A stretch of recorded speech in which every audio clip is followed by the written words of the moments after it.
That woman Nuria is evil. She wanted to kill the children, and when Alfonso saw her, he ran towards her to stop her, and then she killed him.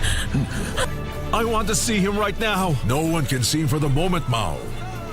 Oh my goodness, I hope Grandpa will be saved. That's why I'm letting you know that I'll just stay here for a few more months. I'm going with her and I won't come back. Well, you're not as stupid as you look. I'd like to pull out at once everything I feel. But I couldn't. I don't understand why I have to defend and protect a murderer. Felix is not a murderer. And you? Are you one? Me? Yes. But you shouldn't have the slightest doubt that my dad has to die. Ili kupata skiza tune hii ya joking kwa simu yako, bonyeza *811 *758#. Good morning, class! Good morning, Mr. Tiptoe! Now I want you to write a composition using the word jogging. Teacher, please give us spelling for the word jogging. Sijasema jog ile jog ya kunyongwa. Hapana, ninasema jogging. Na sijasema jog ile nye unasema jog ya kukimbia ya marathon. Ama ile jog ingine ile jog ya television ya kucheka. Sijasema hiyo jogging. Na maanisha jogging your brain ile kukimbiza akili ya changamoto. Write a composition using the word jogging. Ili kupata skiza tune hii, bonyeza *811 *758#. *811 *758#. The legend.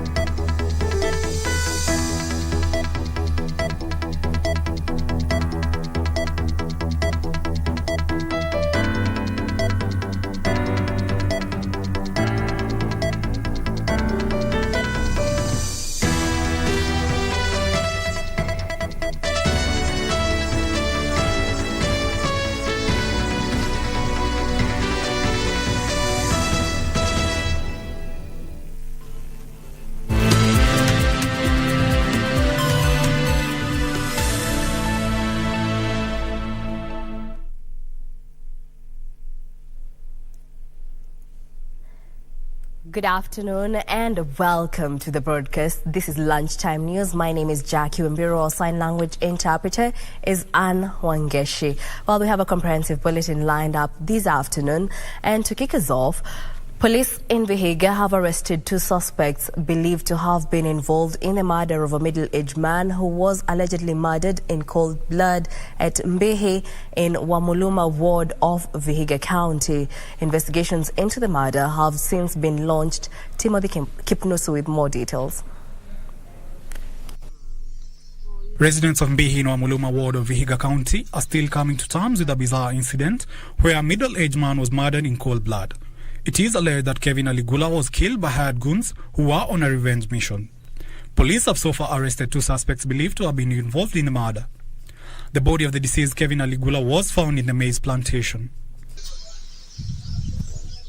According to the eyewitness, who only identified himself as Ambani, said that the deceased, who happens to be his friend, was attacked by hired goons in a revenge mission that turned tragic after the attackers sounded an alarm that he was a thief, and the mob descended on him with all sorts of crude weapons. The body, which was found in the maize plantation, has been taken to Mbale Referral Mortuary awaiting a post-mortem. In Garissa are pleading with Kenyans to help those affected by hunger in the northern part of the country. The leaders under the Garissa Interfaith Network noted that the area has been ravaged by drought for years, impoverishing residents by depriving them of their source of income.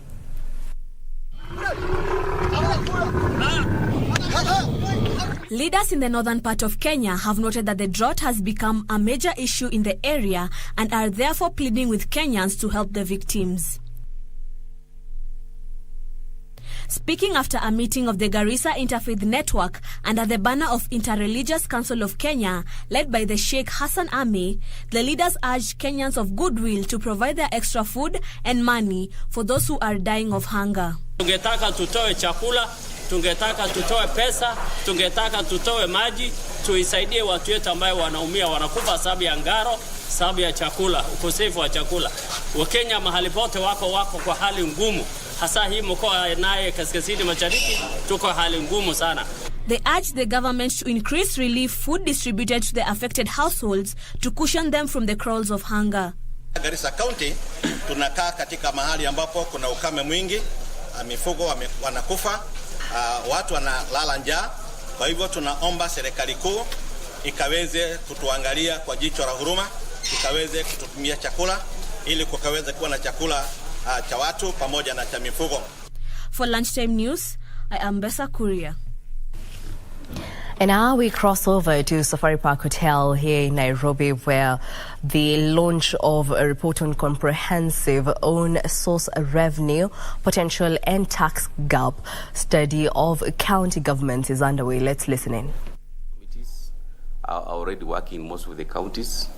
And for example, in Kakamega, of course, we gave them 1 month, which is going to end by 15th, because I was sworn in on the 15th of September. And thereafter, now we are going to action with that report in order now to do payment of the bills which have been verified and approved. Thank you. Thank you very much, ladies and gentlemen from the press. If you have further questions, please feel free to reach out. I shared my contacts, and then we'll get all the questions answered and any documentation required. Thank you very much, panelists. You have been good sport. I will wish you well. Thank you. Thank you.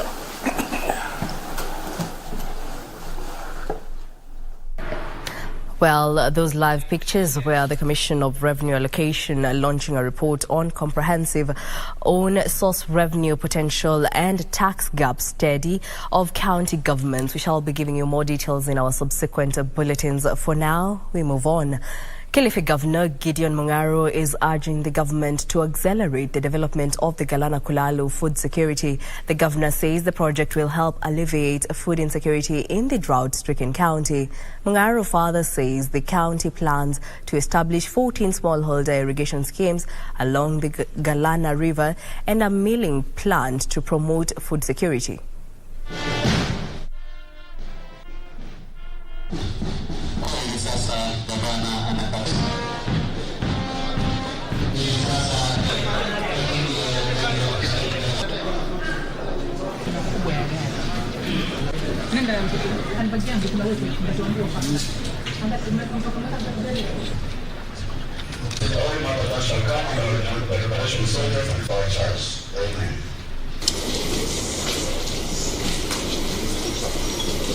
Discussions will include the possibility of setting up a maize milling company in the county to benefit this irrigation project.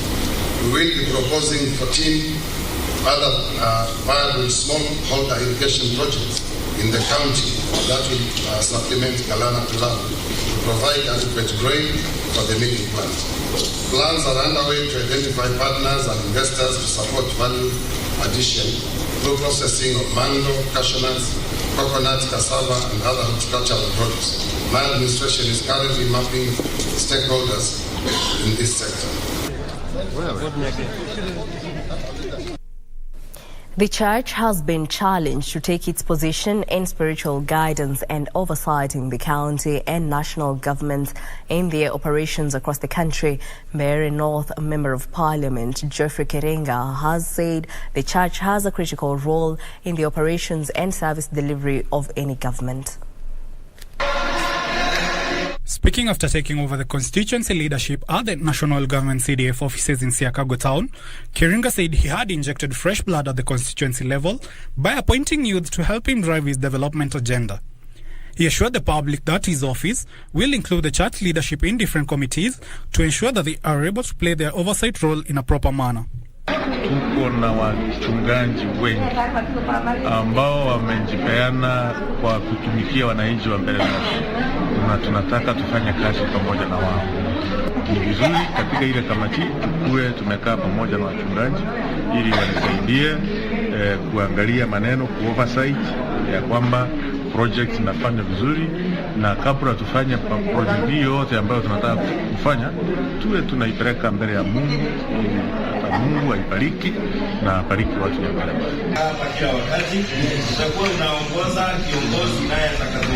The church leadership led by ACK Diocese of Mbeere Bishop Moses Masamba held prayers, cleansed and anointed the national government CDF offices where the MP held his inaugural meeting. Walitakuwa karibu kuwabariki, kuombea ili performance iwe mzuri, lakini tena kuwakosoa. Ukiona wanafanya mbaya uongozi wao, utawaambia ni mbaya. Colin Shadrack for Lunchtime News.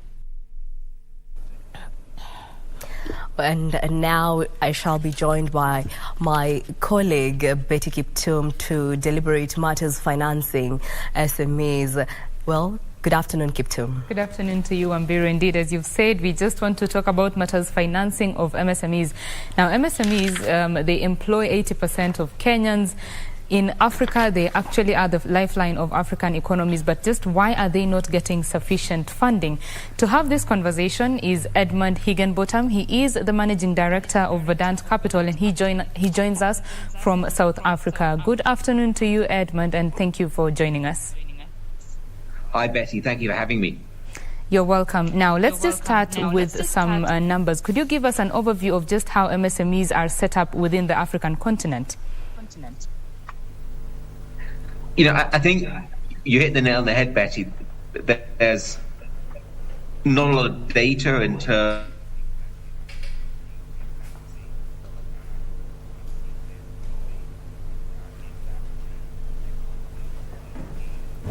we are having a bit of a technical challenge there. Let's just try to fix it.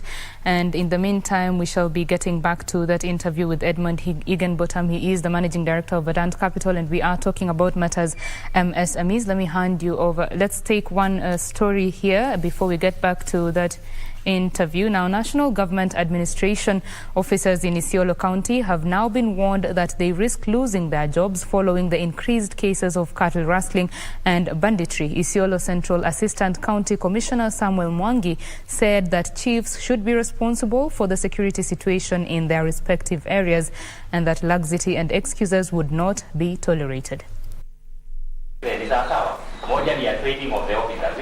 During a security post-election dialogue held in Isiolo, the residents who expressed their satisfaction at how the security situation had been handled during the August general elections raised their concerns following increasing reports of cattle rustling and banditry in the area.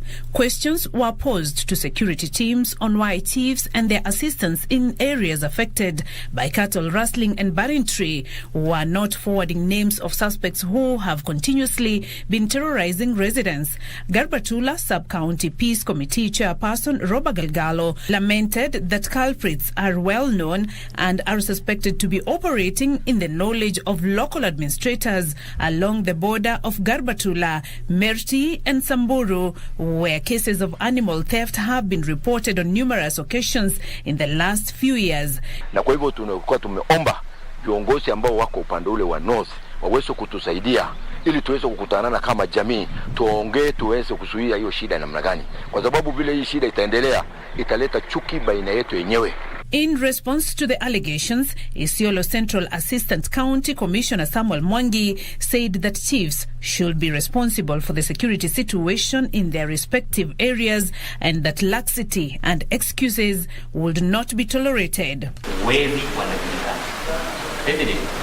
Going forward, sisi sasa hakuna mtu tunangoja tu election imeisha, kuna watu wataenda nyumbani, and especially chiefs and assistant chiefs. Hatuwezi tu siku ni kuongea, kuna kuongea na kufika mwisho. He warned local administrators that they risk losing their jobs if found guilty of the accusations leveled against them. Hakuna area yako mahali hujui, wezi unawajua, mapasta wote unawajua. Itakuwaje sasa area yako inaibiwa na kuibiwa? Wapi utuletee hata huyo suspect? Kuna haja gani tukae naye? Si afadhali uende na tuwete mtu mwingine. Garbatula Sub-County Police Commander Ndumba Seki called for restraint and calm among the residents as the police continue to investigate the matter. Tutashirikiana na wa counterparts ama wa colleagues from Merti, tuwapatie hiyo majina, tusaidiane na hakika tutawashika. Beatrice Gatonyangetich, Lunchtime News. We now want to get back to that particular interview on matters financing structures for MSMEs. As I had said earlier, MSMEs are the lifeline of the economy in Africa, but the MSMEs are not getting sufficient funding. Edmund Higginbotham is joining us from South Africa. He's the managing director of Verdant Capital. Ed, you were giving us some numbers about the layout of MSMEs in Africa. Please go ahead. Betty, thank you so much. The importance of SMEs is understated in almost any statistics which are quoted, whether you talk about Kenya, talking about South Africa, talking about East Africa as a whole. It's always understated because such a significant part of those SMEs are outside the formal economy. They're outside, they don't have access to the banks in terms of credit. Some don't have access to banking at all. And because they're outside the financial system, they're not reported in the financial stats of a GDP, and they're not reported fully in those statistics. Maybe their full employment implications are not fully recorded.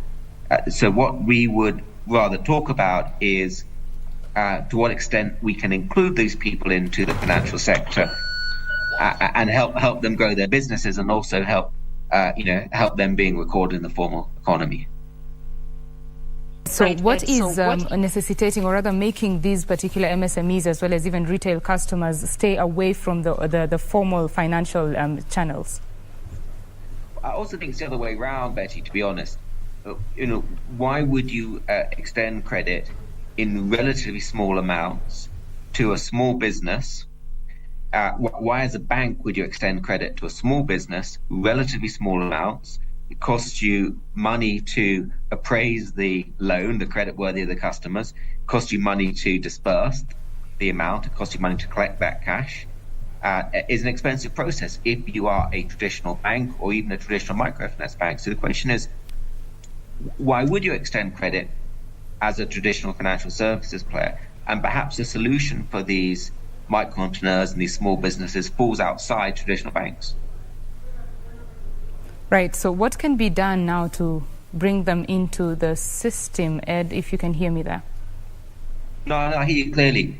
The 2010s was a period of very rapid evolution in terms of interesting and exciting technologies in terms of the financial ecosystem or the plumbing of the financial sector. So things like mobile wallets, mobile payments, how you collect, aggregate and analyze data, financial data and other data. And to us, that's an ecosystem. That's like the building blocks, that's the rails. And what's really exciting is over the last 5-7 years, there's a lot of businesses which are building on that ecosystem and building on that rails to deliver financial products to micro and small businesses. Particularly credit. Credit clearly every company in the world needs credit, whether you're a small company, a big company, medium-sized company, whether you're in Kenya, Africa, Asia, Brazil, UK, US. All these companies need credit. So that technology's changed the ecosystem, and now these fintech businesses, these fintech lenders and other tech-enabled lenders are building on that to include these small businesses into the credit economy. Right. Of course, the role of technology has been very important in terms of just increasing penetration in this sector. I mean, the sector in Kenya literally grew faster than the legal system surrounding that sector. Right now is when the central bank is coming up with, ways to regulate this sector, but at least they are catching up. Now, for these businesses, if they are looking to access funding and even scale beyond just being MSMEs, how do you suggest they go about it, and what are the available tools? We like a variety of ways in terms of our businesses not investing in the SMEs directly or the micro entrepreneurs directly. Our business is investing in these microfinance institutions, investing in these new tech-driven businesses, which then in turn led into the micro and the SMEs. And what we're looking for at the moment is finance companies, microfinance companies who have a very specific product, and that product is scalable, it's got a large addressable market. That product has lots of built-in reasons why it's a good credit. So, look at, for example, the border financing businesses. The loans are secured against the bike. The guy is going to use the border to earn money every day taking passengers. So there's no, and he can do that every day. Some days are good, some days are bad, but it's not as if he's got stock that's gonna go off or get stuck at customs. And ultimately, the bike is electronically tracked, so you can find the individual, and everything's done. All the payments done electronically. He received money electronically. He pays back the loan electronically. So there's lots of sort of built-in features that make the credit a good credit. So business models specific, which can be scaled, good cost of risk, profitable credit models is what we're looking at the moment.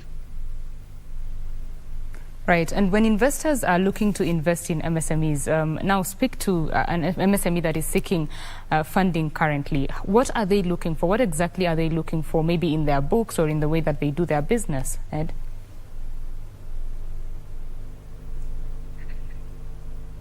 I think the direction the market's going in is to have, more standardization of credit products. So, have different products for different types of customer. So, if I am a small merchant, I can access working capital products. So, do I fit a 15-day working capital cycle loan? Do I fit a 90-day loan? Some customers will fit the 15 days because they're larger, they've built up a credit history of that particular institution, and some will only fit the 15 or 30-day. And so you as a finance company, you're looking to build replicable credit products which fit a specific audience, a specific type of micro-entrepreneur, and that's a scalable product. And you build each of these products successfully, and over time you look at adding on additional credit products which fit your core strength as a lender. Right. So when you look at Africa, I mean, the African market as it is, there are some challenges that Africa faces when it comes to scaling, especially for IFIs. Could you just speak to that and what can be done to surmount these challenges? I think the big issue for an IFI is what we call an inclusive financial institution. So it's like a bank, maybe a type of loosely, and it's providing credit to people that banks don't provide credit to, because as I said at the beginning of the interview, banks aren't set up to do small transactions, small loans, small transactions of any type. So an inclusive financial institution, IFI, is a business whose business is a bank-like business or bank-like lender, which is set up to support micro-entrepreneurs and SMEs. And what are their challenges? So one of the challenges is that the sector as a whole, the IFI sector whole, is not profitable enough. And sometimes in the wholesale market, the institutional investors like us, put off on the sector because you've got some very good, very profitable businesses, and then you've got some that are not so profitable, and then you've got everybody else in the middle. So, increasing the overall profitability is important. Helping these companies scale, helping these lenders scale is important. And to some extent, it's sort of chicken and egg. You build scale, you become more profitable, you get access to more capital, it helps you scale. So how do you kind of get into that virtuous cycle? So, we look at a lot of things. We look at consolidation. We see consolidation in the sector is important because, as I say, there's some people who are in these lending businesses very successfully, and others who are not doing so well. So consolidation can also help. More investors like Verdant Capital is helpful. So more different types of investors with different priorities, preferences coming into the ecosystem, supporting these micro lenders, MSE lenders, IFIs with capital is important, and we're a big part of the overall ecosystem, noting that things like hedging currency. So, Verdant Capital, we invest in local currency, but our own funds are in dollars. So we have to hedge our loans with market participants, and that can be expensive and that can be complicated.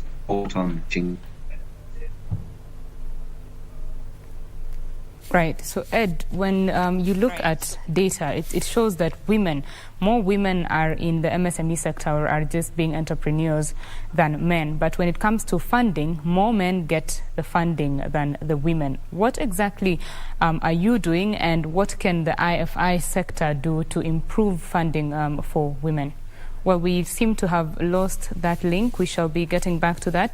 Let us just take a quick break here on the Lunchtime News. We'll be back with more.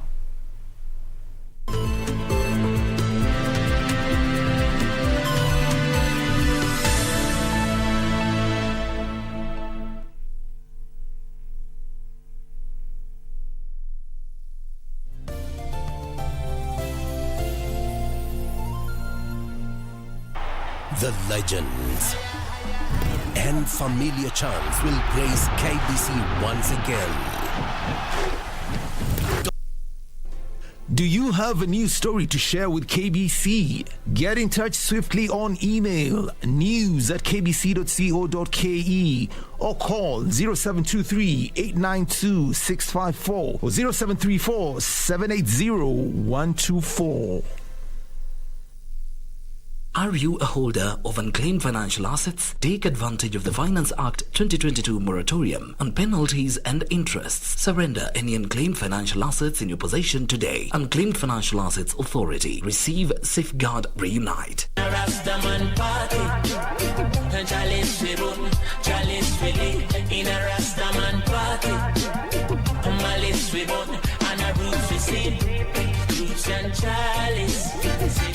I'm longing to see you. I wanna know how you've been doing over yonder. I'm gonna catch this flight, and when I reach my destination, the road is long, but yes I know, got to reach the end. Here and I can't stop the rest.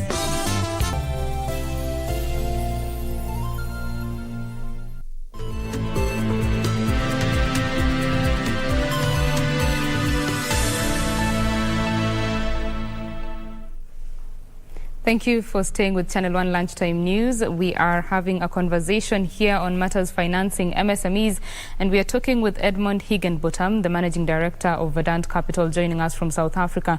Before we went on break, we wanted to talk about matters gender mainstreaming in terms of financing for MSMEs. Ed, thank you for staying with us. Could you just give us an overview of why more men are getting financing as opposed to women, who are the larger number in MSME sector? When we look at a microfinance bank or other type of inclusive financial institution, SME lender, when we look at them as an investee from our fund, we always track how many female customers versus male customers, how many female staff versus male staff, how much the management team, the split by gender as well. And what we're looking to do is to support business or support lenders who have a lot of female clients who are able to extend credit to the female SMEs and have a lot of have a good proportion of female staff and female management, because where there is a strong footprint in terms of loan officers and senior management female, they are, whether this is because of subconscious bias or for other factors, they will also more likely to lend to women. So everything starts at the top, and that's something that we measure very, very carefully. Right. So as we come to a close of this conversation, Ed, could you just give us your closing remarks and what you foresee in terms of financing for MSMEs in Africa?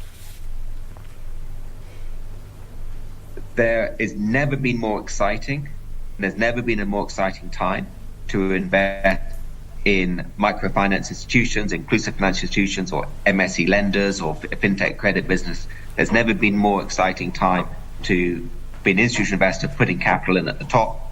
And these SME lenders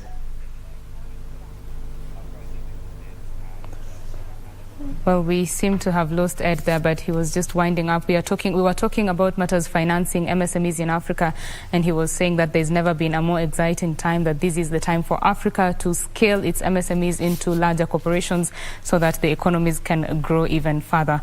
Well, this is Lunchtime News, and it continues. Wambiru, my colleague, is on the other side of the studio. My name is Betty Kiptum. Do enjoy the rest of your viewing. Bye-bye. Wambiru? Well, thank you so much, Kiptum, for that. Now we proceed. The media fraternity is decrying frustration and intimidation of court reporters by the judiciary. This comes barely a day after Atuku news editor spent a night in jail after being put in custody for 5 days without a fine by Magistrate Eunice Nyotu for failing to apologize after being fined 50,000 for allegedly misreporting a story. Kenya Union of Journalists Secretary General Eric Oduor, flagged by media editors and lawyers, has castigated the unfair treatment, calling upon the judiciary to follow due process in case a journalist misreports. The Kenya Broadcasting Corporation editor-in-chief Millicent Awor has similarly been summoned following an application by the Director of Public Prosecution over contempt, and is expected in court on Thursday, the 6th of October 2022, over the same story.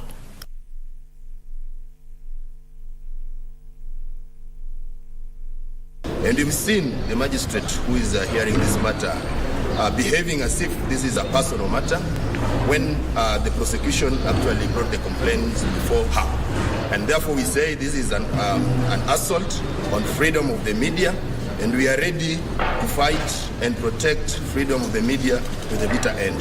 So we shall be calling upon the Chief Justice to rein in on her officers to ensure that the media practice their profession without any interference, without any threat, without them fearing that they'll be committed to jail.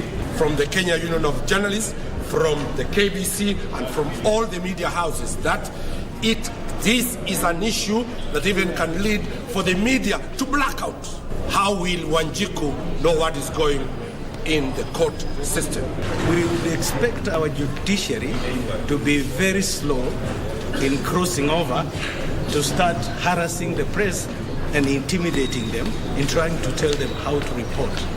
And I'm sure the judge and the Office of Director of Public Prosecution, they know that in the event they feel that maybe the media, there was an overreach on the side of the media, we have the Media Complaints Commission, where they could have filed such complaints and action taken against the journalists who have violated the Code of Conduct for Practice of Journalists.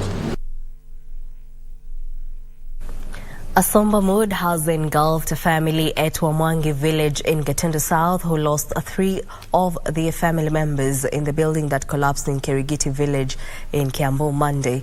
The family now wants justice for their kin. It has since emerged that the building collapsed due to professional misconduct. Emotions continue to run high as the family of the late Wanjiru and her 2 sons try to come to terms with their death. The 3 were victims of the Kirigiti collapse building in Kiambu. The late Wanjiru had just returned to Kirigiti after attending a dowry ceremony on Saturday before her untimely death. Asimamia familia yake akiwa peke yake akawasomesha. Wakati alikapata kazi halafu her family have just taken issues with the county management for failing to ensure contractors follow through with the laid down building regulations. Walikuwa wapi? Hata mwenyewe alikuwa wapi? Nyumba ikifika juu na ikawekwa bambati alafu ikabomoka. Ni kwa nini? Kwa hivyo serikali wajue ni nini watafanya. Led by Jane Njoki and Lucy Wamboi, the family members blamed insistent corruption and cartels in the land and housing department for the mess that is now a crisis in Kiambu County. Na ni kifo sioni kama ni ya kawaida, kwa sababu kama yule agifuata sheria za ujeshi, sincerely speaking, hiyo kitu haingefanyika. According angefanya vile ziko na akapigwa stampu na mtu ambao hana njaa, kwa sababu njaa ya mtu ndio imefanya tupokonywa, kwa sababu mwenye kupiga ule muhuri wa kuconfirm silabu moja imeisha, huu naye tunamtaka hata yeye. While insisting that justice for Wanjiru and her 2 sons aged 9 and 2 years must be served, the family members also urged the government to support them in footing the burial. Wanjiru and her 2 sons will be buried on Wednesday this week at Kamuyu village in Gatundu South. For Lunchtime News, I'm Lucy Osi. As the world celebrates Customer Service Week, Busia County Huduma Center is celebrating the Huduma Service Week to mark the milestone achieved in transforming public service delivery. Busia Deputy County Commissioner Kipchumba Ruto, who said the program has helped citizens gain access to a variety of government services more conveniently. The center manager, Caleb Nyongesa, said that the Busia Center serves between 300 to 400 customers daily, despite some internet connectivity challenges. It was a way of transforming the civil services so that the citizen can get services effectively and efficiently without any delay. Major challenge is about our network. You know, we rely on the Huduma network. So sometimes the normal challenges with the network, the downtime and all that. So it is being worked on. We are upgrading our service, and in future that will be a thing of the past. And now on matters education, Vihiga County Senator Godfrey Osotse has expressed concern over the dwindling education standards in the region. The legislator stated that early childhood development, which is the backbone of education, ought to be prioritized. Speaking at Chavavo Primary School in the sub-county of Vihiga, where he donated 200,000 shillings for infrastructure development, the senator called for inclusivity of all stakeholders across the country in the review of the CBC to ensure all areas of concern are adequately addressed. Kwa sababu wamechukua maprofessors ndio wako pale ndani. Hakuna mwalimu wa primary na hao ndio watu wanaoshughulika na CBC. Hakuna wazazi, hakuna watu wa makanisa. Wamechagua watu zaidi ya 30 ati kukaa kwa kamati ya task force. Hiyo task force haitatolea matokeo hata kidogo. Hiyo ni mambo ya kwenda kula tu allowances. Sisi tulikuwa tunatarajia kwamba we will have an all-inclusive task force ya kutoa ripoti ambayo itasaidia huu mpango kwenda mbele. In other news, Garissa Governor Nathif Jama has listed food security, water and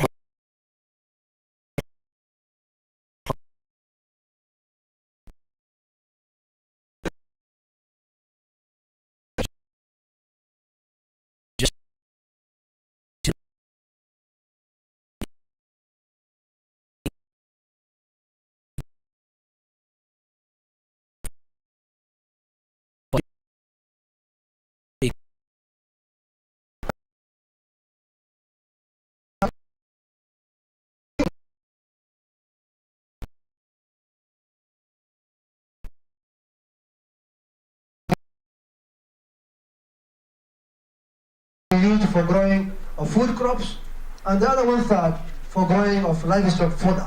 In the healthy sector, Jama said urgent strategic measures will be undertaken to reduce mother and child mortality rates, which are currently amongst the highest in the country. He further promised to pursue a proactive and holistic development plan for the livestock sector, such as carrying out enhanced extension of veterinary services to ensure good animal health. Through such intervention, honorable members, we believe that we will go a long way in dealing with the intermittent droughts that we face every other year. The governor also called for a paradigm shift in drought management, saying that realization of meaningful development cannot be sustained for the residents unless drought management activities are mainstreamed into the county's development plans. Andrew Kero for Lunchtime News. Various organizations that champion the interests of animals say cruelty is among the most common abuse against both domesticated and wild animals. Veterinary offices have underscored the need for Kenyans to treat animals with dignity, including ensuring domestic animals are well fed and not overworked. Sababu siku ni World Animal Day na punda ni mmoja wao wale wanyama wenye pia tunawasherekea leo. Na leo wanaelimisha wakulima kuhusu umuhimu wa wanyama, kwa sababu tunajua hawa wanyama wakulima huwaweka kwa niaba yao, for their own benefit, for their livelihoods. Hapa Kenya tuko na ile sheria inaitwa Cap 360. Hiyo cap ni ile cap inaongelea cruelty against animals. Basically nasema kwamba ukiwa na mnyama pia ako na zile rights zake nyafaa lindwe. Na kwa hiyo act, hiyo Cap 360 inaongelea mambo yote. Mambo kwamba mnyama hata kama unafanya naye kazi haufai kumchapa. Mnyama akiumia, yeye pia akiwa mgonjwa ana right yake ya kwamba wewe kama mwenyewe umtafutie daktari aje amtibu. We have had challenges because of climate change, and many farmers in different parts of the country are affected by this.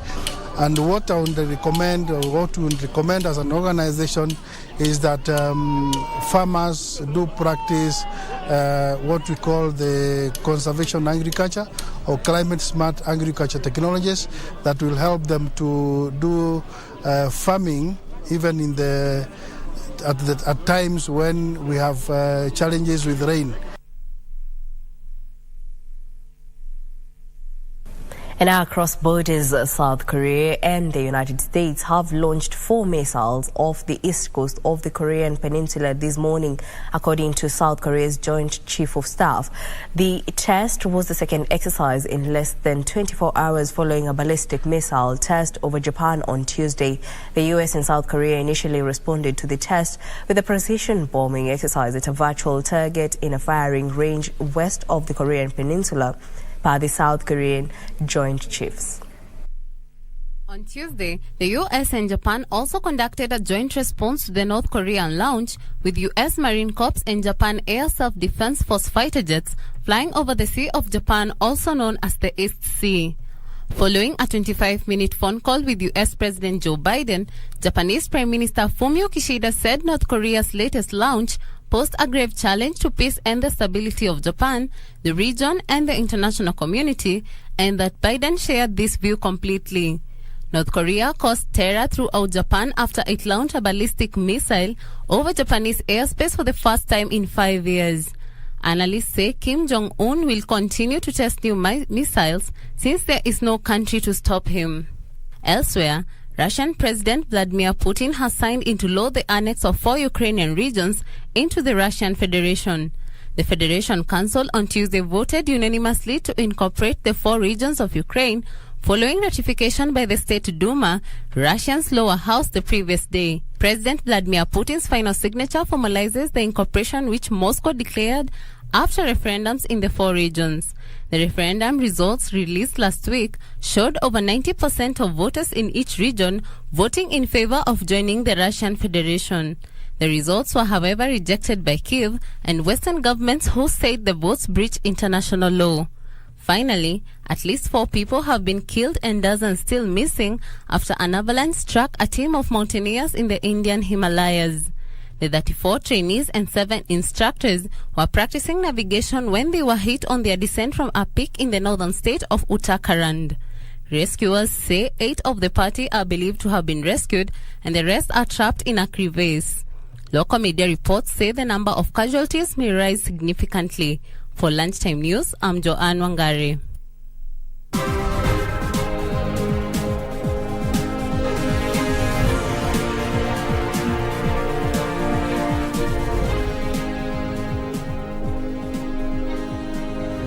And now on news making headlines in the business world, real estate firm Finsco Africa has launched Finpark Estate in Roy, Nairobi County, with a call to the government to help stabilize the cost of the building materials to help more Kenyans own decent homes. Finsco Africa Chief Executive Officer John Maura cites cement and steel, whose price, he says, has drastically increased in recent months.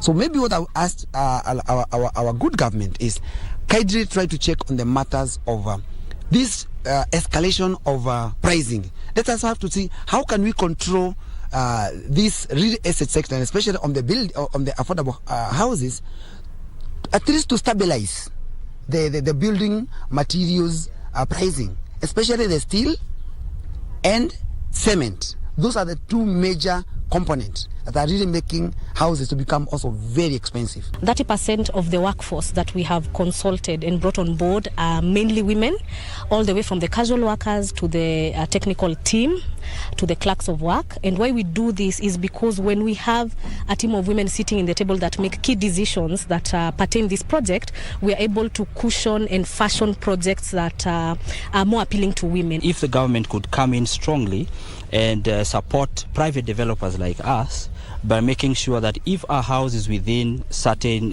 pricing, then there are some subsidies that we can benefit from to make sure that even if there are those fluctuations of prices of material in the market, that we are cushioned in a way to be able to cushion the customer at the end of the day.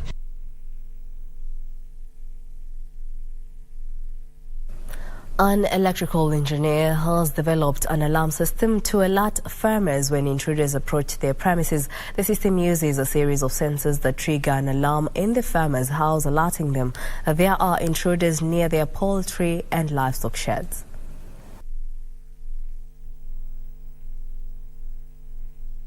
Sana hapa kuku ndio inaendanga sana kwa sababu ng'ombe unajua saa nyingine iko na nguvu ya kuenda. Lakini kuku vile watu ufanya hapa wanakunja na ndawa. Wakikunja nayo wanaweka ndani, wanaispray. Alafu ni kama zimekufa. Anachukua ngunia anaweka unakuta nini? Nyumba hakuna kitu. Mtu anapojaribu kuinterfere na whatever you are protected, be sure ya kwamba utaweza kupewa information. Hata kama uko kazini, kuna ile tunakuwekea pia tunaconfigure kwa simu yako, wakati kuna interference hapa itakurushia information mahali huko.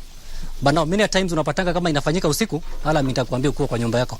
It's now you are protecting this cage, lakini alarm iko kwa nyumba yako, so the alarm itasound vizuri ikuinform uko kwa nyumba yako. Sasa ile mmefungua imesikika huko. Sasa hata nikiwa siko mtu asikie kama inalia, anaona pengine kuna mtu ndani kwa sababu anjui ni nini kimelia.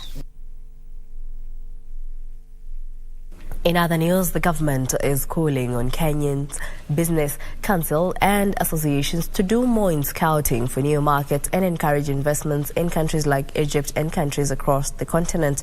Deputy Director in charge of international trade at the Ministry of Trade, Investment and Industry, Sylvia Kaburu, told an Egyptian-Kenyan business bridge forum that in order to boost trade with Egypt, Kenya has dispatched a special government commercial attaché to act as a liaison officer for trade activities.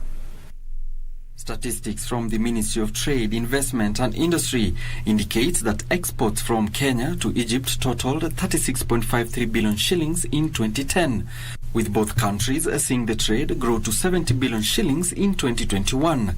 Kenya exported 21.18 billion shillings, while Egypt exported to Kenya 48.89 billion shillings worth of goods in 2021, indicating that the trade imbalance is in favor of Egypt. Kenya is now seeking to reduce this gap through invigorated business partnerships. The government of Kenya has formulated business-friendly policies to support the growth of the sector, and there is need for continued cooperation between the government and the private sector to realize the potential. Egypt has undertaken to reach a new $1 billion target in bilateral trade through renewed business ties with Kenya, adding that Kenyan businesses should tap available opportunities and explore new areas. I also urge my Kenyan sisters and brothers to engage with their Egyptian counterparts to explore the rich avenues for cooperation in these two industries, which represent a great deal of untapped potential in the Kenyan market. Kenyan businesses say that despite teething problems, they are willing to do more to grow bilateral relations with Egypt. One of the things that we've definitely looked at is, Egypt is one of the most cost-effective markets for manufacturing in Africa, not just as a comparison to Kenya, but when you compare them to any other nation in Africa. This definitely means that they're able to export products more cost-effectively than Kenya is the other way. So you find that Egypt exports a lot of products not only to Kenya, East Africa, but all over Africa. Alan Alco, Lunchtime News.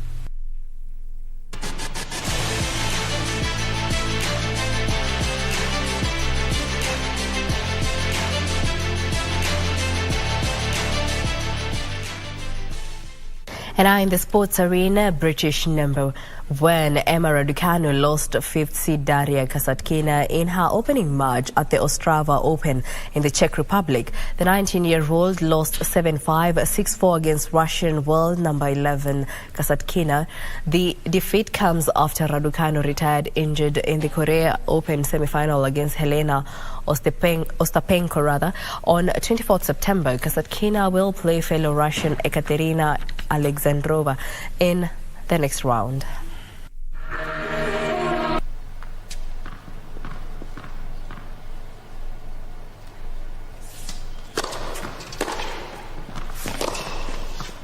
Oh, lovely again. English Premier League side Liverpool cruised to a confidence-building 2-0 victory in the Champions League as Rangers were comfortably dismissed at Anfield. Meanwhile, Italian side Inter Milan stumbled Spanish giants Barcelona 1-0. Trent Alexander-Arnold fabulous free kick in the 7th minute